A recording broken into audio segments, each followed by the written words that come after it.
Hey guys, welcome back to my channel. I am finally back. Today I wanted to just talk about my transition and how I transitioned, and like I transitioned the right way. So I just wanted to educate the younger transgender community, whether it's female to male or male to female. I just wanted to educate you guys, just to talk about like the way I transitioned, because step one, I started in therapy, which is always a good thing because later on, if you want surgeries, they're gonna ask you for therapy letters, like, oh, how many sessions you had and all this stuff. Like, you always need that therapist, so you don't have to like see a brand new therapist at your clinic where they prescribe you your hormones and all that stuff. It was therapy for 6 months, and then I had 6 sessions with her.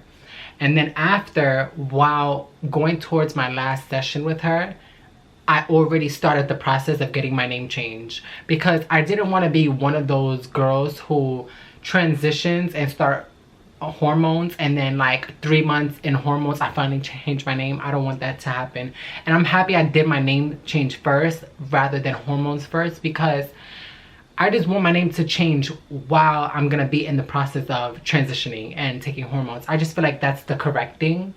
I feel like people should like get their name changed first, but always go to therapy. Make sure you want to do it, because surgeries, yes, is hard and is, you know, is depressing. Like you have to go through depression and all that stuff, yes, but transitioning itself is the hardest. To me, it is the hardest, because you go through like mood swings, you have like, you go through depression. It's like surgery, but you're putting like a drug into your body and it's changing you physically, mentally, emotionally. It's crazy. Like, hormones is not a joke. That's the reason why I feel like it's always good to go to therapy. Make sure you want to do this. Make sure you want to take this big step. And like the beginning, of course, when you start hormones, you're gonna like, the first thing you're gonna feel is tingling on the breast. Like, you're gonna feel like soreness, tenderness. Like, that's gonna happen. And to be honest, like the first few weeks or months, you're not gonna want nobody to touch your chest. You're not gonna want to hug nobody. That's just the feeling. Number two, you're gonna notice, like, because no lie, people think I got my nose done and I didn't. People always be like, oh my god, your nose is so skinny and perfect. And then it's funny because before hormones, prior to hormones, my nose was fat. It was big. I felt like hormones gave me my nose job, so I didn't have to. Shit, thank you. But the thing is that since I went through male puberty, like I grew an Adam's apple, and now I had to get it removed, but it's not there no more. But yeah, that's the only thing. Like, I wish I could have like transitioned a little bit before, like maybe at 16 or 15. No, 15, because I started puberty at 16, male puberty. So I wish I could have started at like 15 or something, but I started at 20 years old. Now I'm 24, had surgery at 22, and that's how I did everything. I waited for 2 full years for my little breast tissue could grow so I could get my breast augmentation. But anyway, back on track. But yeah, so the first thing I did was went through therapy. I had 6 sessions, and then got my name changed. And then my therapist at the time, she knew that I wanted to be a woman, and she knew I wanted to be transgender. So I mean, she knew I was transgender, not wanted to be. Like, that sounds funny. I wanted to be a woman, pretty much. And she recommended me this clinic that I go to downtown Manhattan.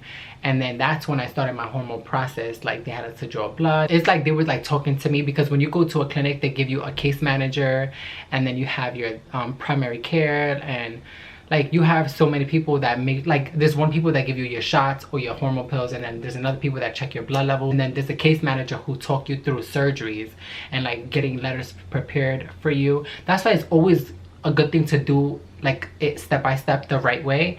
Like, go to a clinic and talk to them. Make sure you get your levels checked all the time, like every 6 months or every 3 months. I feel like that's the correct way to do it. Don't ever be one of those girls who go in the street or somewhere in Christopher Street trying to get hormones from the street. Don't do that, because you're destroying your body, and you might not see the results you want to see because they don't work, and you're spending what, $60 those pills like that bring like 30. Like, no, you don't want to do that. Make sure you're clean, and make sure you get it directly from a clinic, from the pharmacy. I feel like that's just the safe way to do it. And then with surgeries, when she the surgery, like, it's so weird because it's like my therapist back then, I went to therapist when like in 2014, like it was years ago. But no, that wasn't years, that was like 4 years ago. No, 2012, sorry. 2012 I went to therapy because I started hormones 2014. It's 2018 now, yeah. So it's like therapy, and then she recommended me the clinic, and then the clinic recommended me surgeons. So it's like, I'm telling you, it's just the best thing to do, to just do it the right way. Go to here, then here, then here. Usually when that does happen, they give you a therapist right away. Like they need to make sure you want to do this, because you don't want to just like risk your whole life, like just be like, oh, I want to do this, and then when you hit a month or two, you're depressed and you just stop. Like, you don't want that. And when you stop hormones, it's the worst, because you could feel the testosterone. I feel like you feel it more when you stop hormones rather than when you don't take hormones at all and you never experience hormones. You don't know how the testosterone feels much. You know how when you take hormones and then you stop, and then you feel like your skin getting thicker, and then you feel like your face is getting oily. Like, that's disgusting. Like, that's a disgusting feeling. I won't feel that because I'm post-operative. I don't have, like, my body don't really produce a lot of testosterone no more due to the fact that I had bottom surgery. So I don't feel that no more. Like, my skin is flawless. Like, usually if I stopped, like if I had my like if my body were to produce testosterone and I stopped hormones, I would break out completely, because my skin was really bad before. And now, since my skin is like combination now, I don't break out as much, which is amazing, honestly.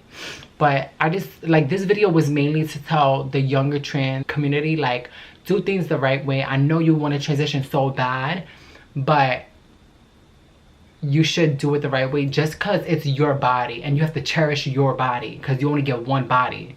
So it's like, just do it the right way and make sure you're doing it safe, and don't get no drugs from the street. Like, oh, that's hormones, she's selling hormones, I'm gonna have to go cop that. No, I just said cop that.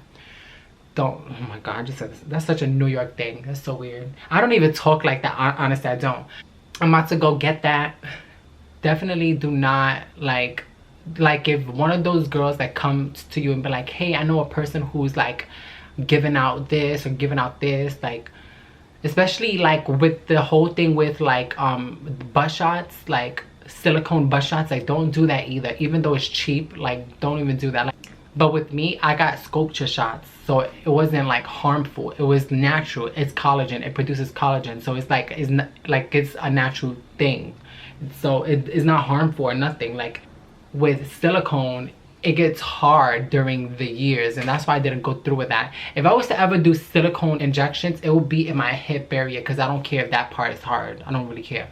As long as my ass itself jiggles, that's all that matters. Yeah, I just wanted to like really like talk to younger community about just transitioning the right way and taking it day by day. I know it's hard. Trust me, I've been through it. Like, I told myself, oh my god, I feel like I need a transition. I want to do this so bad. I want to get this. Yo, within 2 weeks of hormones, I couldn't come. Like, I feel like it hit me so bad, because when I first went there and they checked my blood levels, my estrogen was already high. So it's like I was already producing that estrogen. I'm such a bird. I have to stop. Yeah, I was already producing a lot of that, so I didn't really like. So they put me in a low dosage. Like, they gave me only 2 mg, like, for like 4 months I had to take that. So I'm like, oh my god, what is this? And then it was working. Like, just a little 2 mg was working for me. Like, I couldn't come. And then, well, that was the testosterone blocker that did that, but I couldn't come at all. So weird, because right, I took the hormones, right? The first day I took them, I got home masturbated, because I'm like, oh my god, I have to do this. I have to, you know, feel good before this is gone, because they were telling me that I won't be able to come, and if I do come, it's gonna be clear. I was like, oh no, I need to like do what I had to do. But yes, so the moral of this story, this little topic that I just spoke about, is number 1, go to a clinic if you want to start transitioning. See a therapist. And for surgeries, talk to your clinic, because I'm pretty sure that they will provide you good surgeons. Make sure that you speak to them about surgeries, because I know there's a lot of surgeons that have done very well on patients, and like, you don't want to get botched. Like, nobody want to get botched at all. Like, to be honest, I want to go in for another breast augmentation, but I don't want to do it here. I want to like go to Miami. New York is expensive. It's so expensive. So I'm like, nope. Like, let me just tell you guys right now what I had done completely, because I know I was getting this a lot. So my first surgery was my first breast. I had 2 breast augmentations. It was my breast augmentation and my bottom surgery together. So I had my vaginoplasty and my breast augmentation together. That was on November 8th of 2016. The second surgery I had was my breast augmentation again, which was the second breast augmentation. The third surgery, I had my face done. I had my forehead shaved, my brow bone shaved. I didn't go through with my hairline lowering. I had my chin shaved round to flow with my jawline. I didn't touch my nose or my jawline. And I shaved my trachea. That's the only thing I got done so far. Oh yeah, and I had a mini brow lift, but you can't really tell, honestly. I should have told them brow lift. I still look decent. It's not like I look like a whole man, because I don't. So yeah guys, so just be safe and remember, treat your body like the love of your life. Like, take care of it and like love it. Like, do not just be like, oh, I'm gonna just get these shots because I want this. Like, no, like, don't do that. Like, I only did 5 vials on my butt, like in each cheek. Like, it's nothing like serious. Like, and it was safe because it was sculpture, like I said. It wasn't like silicone and like crazy, like life-threatening type of procedure. I'm going to end the video here. If you liked my video, you could hit that like button and don't forget to subscribe to my channel. And also, if you have any questions, you could hit me up in Snapchat, Instagram. I have all social medias but Twitter at Moonlight Desires, and I will respond to you because I always respond to everybody. I always say that after every video. I always respond to everybody. Now, take care guys.